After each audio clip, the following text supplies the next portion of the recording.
It was a moment that would draw the entire world into war. September 1st, 1939. The Germans launched their tank units in an invasion of Poland. The Polish resistance was fierce and immediate, but the unexpected entry of the Russian army into the battle made the situation impossible for the Poles. This is where a country fought for its survival, on the battlefront.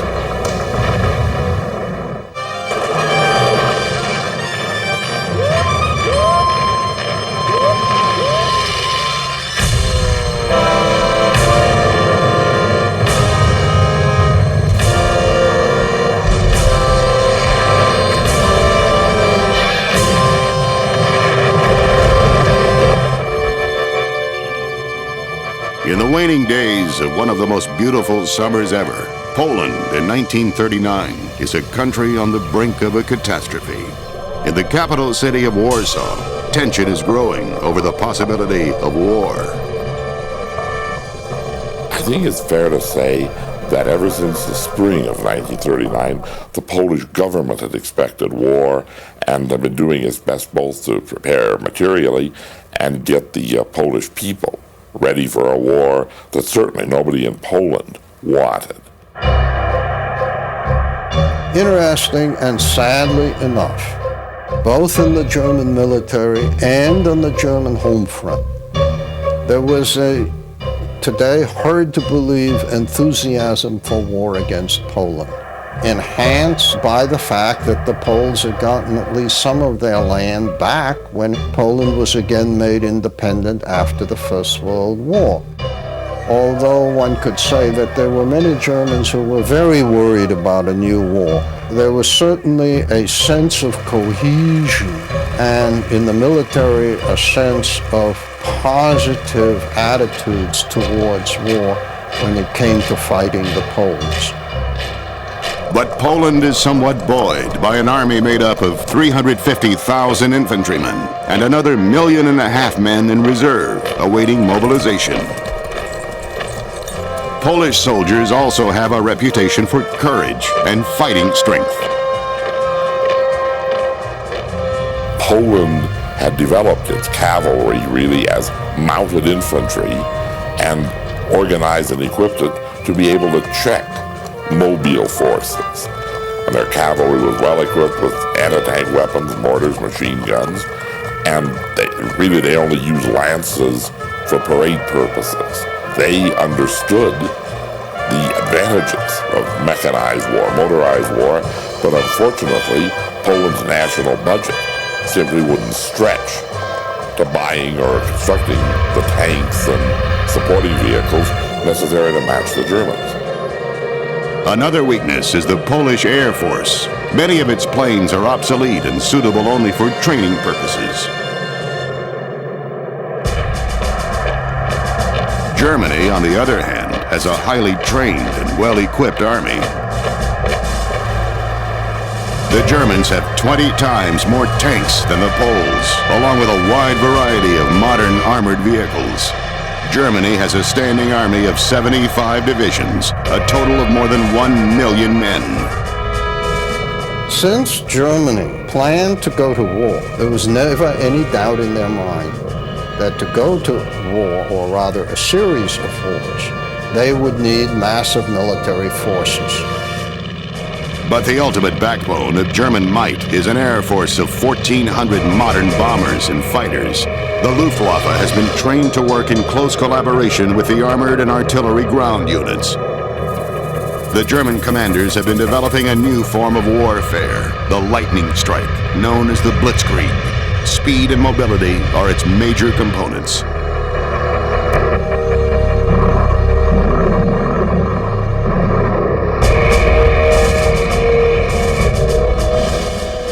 While the German army prepares its war machine, Hitler is using political machinations to set the stage for an invasion into Poland.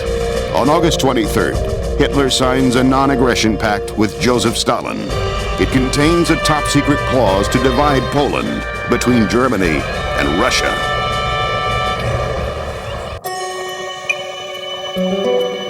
The Poles were well armed relative to what they were expected to do.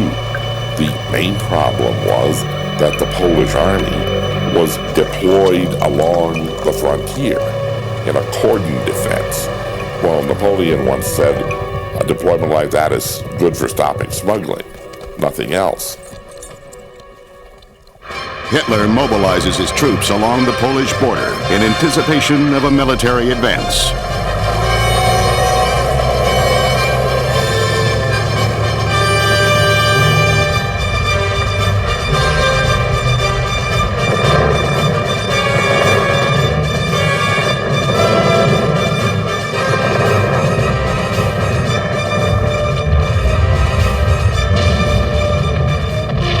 On September 1st, Germany attacks Poland. There is not even a declaration of war. The attack is so orderly that many troops don't even believe that this is war. The German attack forces are divided into two large groups. The army group in the north is to split the Polish corridor. The southern group will move towards Warsaw, which lies in the center of this pincer strategy.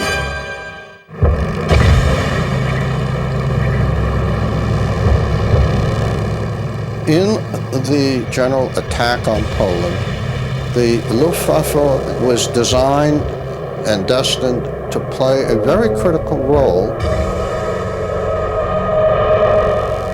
It was an area in which the Germans knew they had an enormous advantage over the Poles. And in fact, the timing of the attack was geared and could not be postponed because the Germans were afraid that the unpaved airfields in Poland would become soggy once the fall rains started.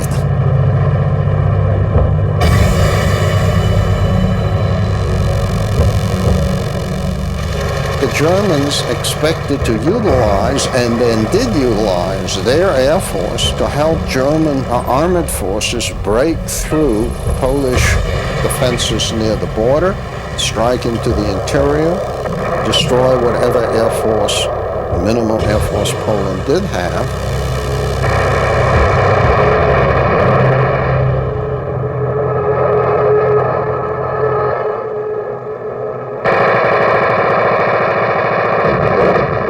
Within the first few hours, the Luftwaffe has easily wiped out the Polish Air Force.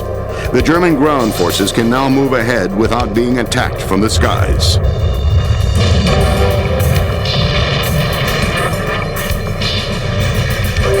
The German panzers meet little resistance. With almost unbelievable speed, this steel army barrels into the heart of Poland at 30 to 40 miles a day.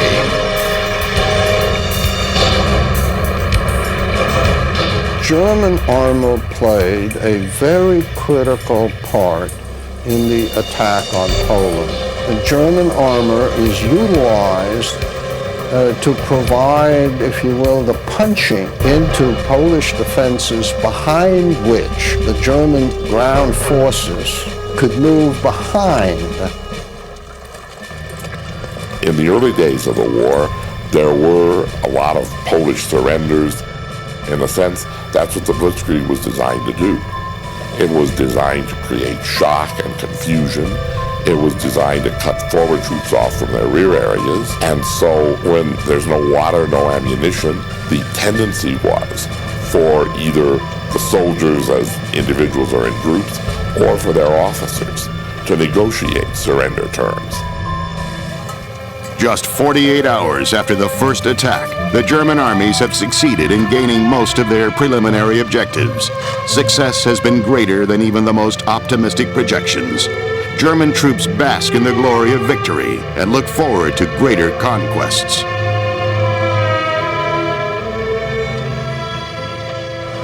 The only problems German forces face are when their panzer divisions run out of gasoline and ammunition. But these are minor inconveniences, considering the overall picture.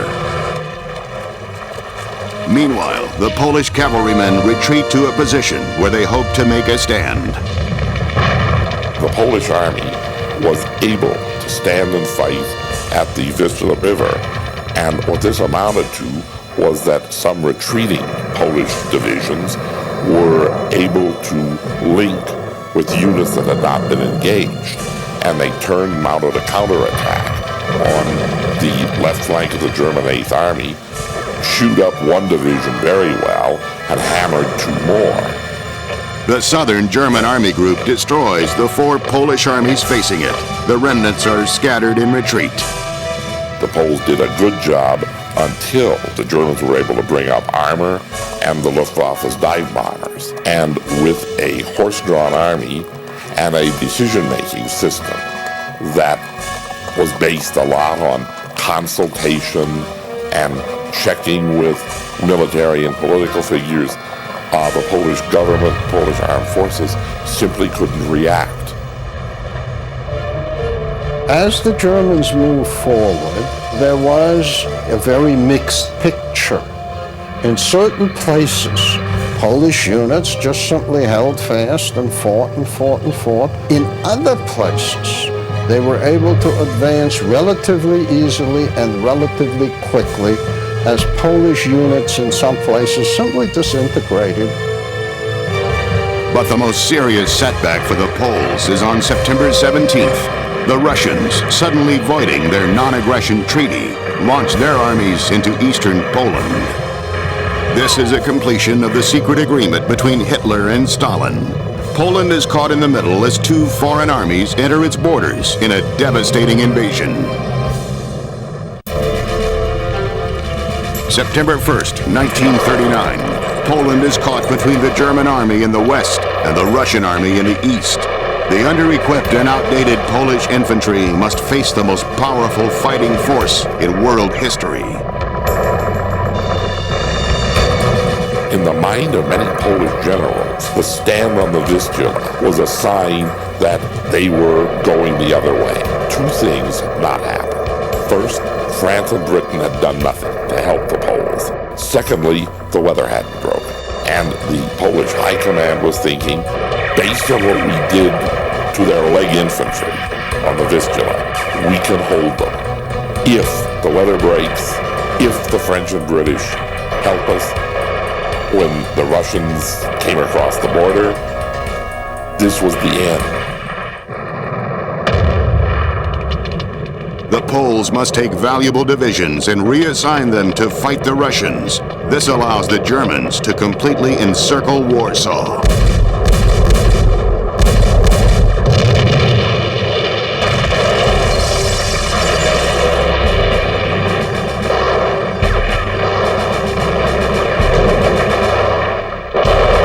There is some resistance by Polish rearguard troops and civilians. Bridges are blown up and roads are demolished. The pattern of cavalry against tanks and machine guns was the same on all the frontiers. But a better way of phrasing that is, it was cavalry against tanks. Because again, the Polish cavalry had its machine guns, its anti-tank weapons, and was trained to fight dismounted. There were a couple of occasions where Polish horse cavalry caught German troops off balance, caught them in camp, and made mounted charges with pistols and heavy weapon support, and these were very successful. The Polish cavalry fought very well, doing what it was trained to do, which was to check, delay German mechanized forces by ambushes, roadblocks, things like this. But tanks will last longer than horseflesh.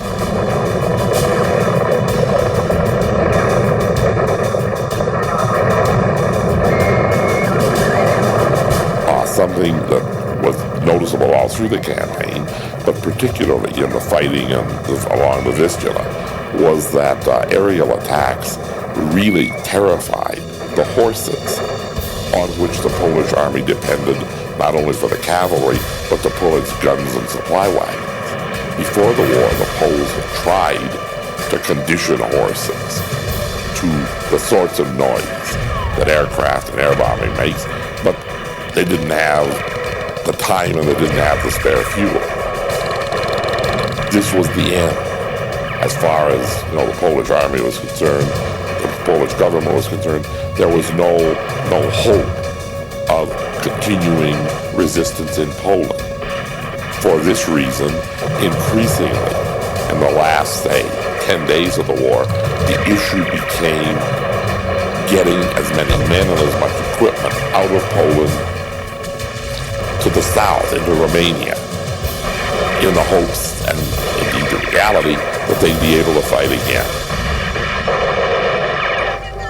The Germans took very, very large numbers of Polish soldiers prisoner. And these prisoners were, I think it would be well to say, in a way, stunned by what happened to them, and happened to them so quickly under such difficult conditions.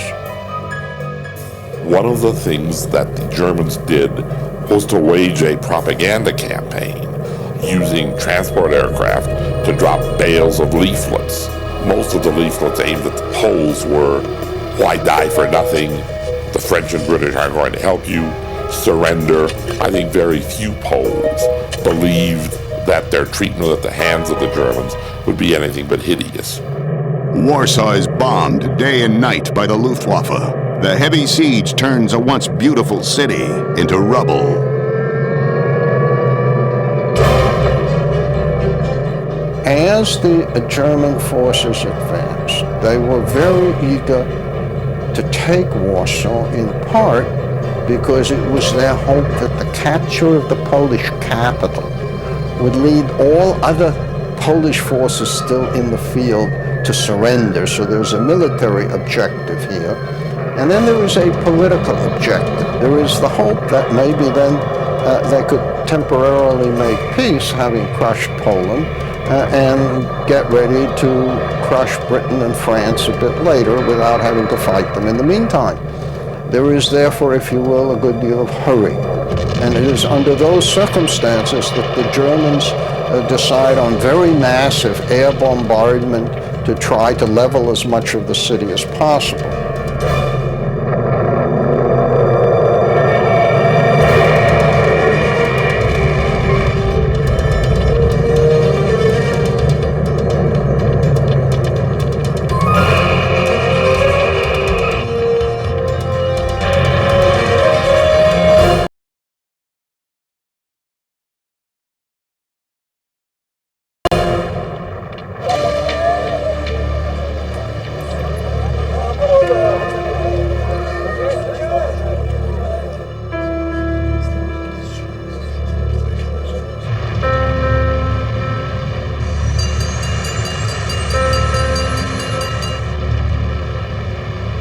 The Polish civilian population organized themselves under the command of their mayor, Stefan Straczynski.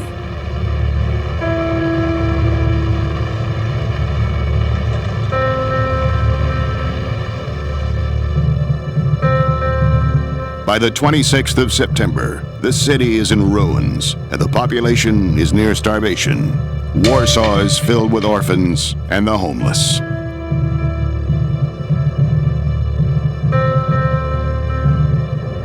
By this time, the government had gone, but the mayor of Warsaw, encouraged by, the government in exile, and the local military commanders, decided instead to make a fight for it.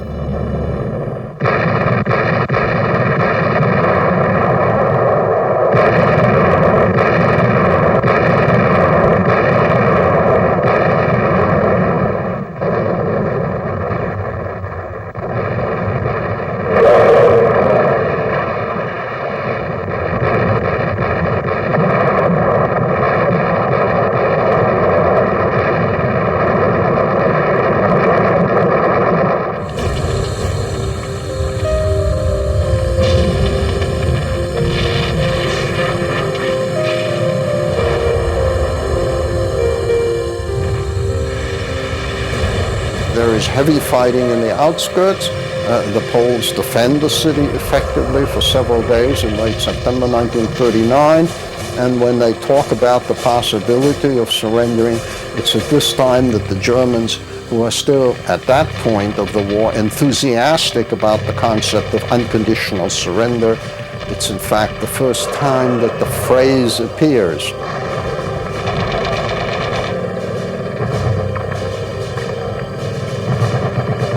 The Wehrmacht is not well adapted for street fighting, house-to-house fighting.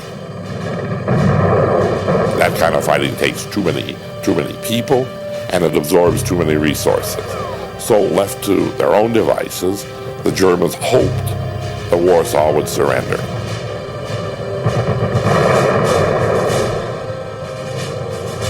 In the end, Warsaw surrendered on terms.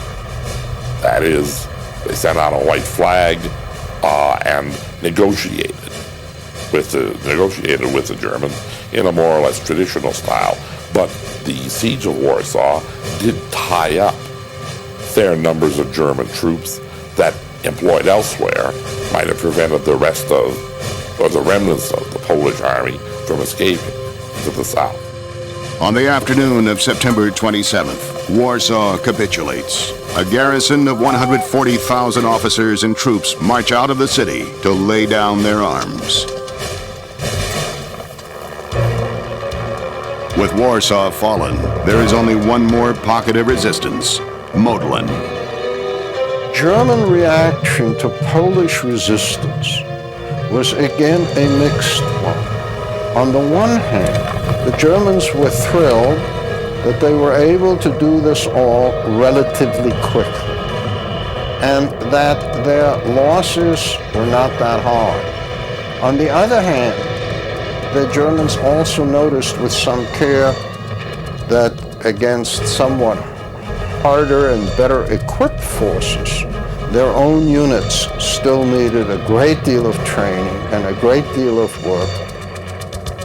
Modlin surrenders on the 29th. Poland has been conquered in less than a month. It is one of the swiftest campaigns in military history. This very rapid victory in the East that the Germans carried out had a number of very important implications for the war. For the Germans, it meant that they could now do what they had hoped to do when they negotiated with Poland earlier. That is to say, a quiet Eastern Front while they concentrated all their forces for the war in the West to crush France and Great Britain. In that sense, it did militarily what they had initially hoped to do, diplomatically, if you will. It furthermore provided them with the opportunity to exploit Poland's economic resources.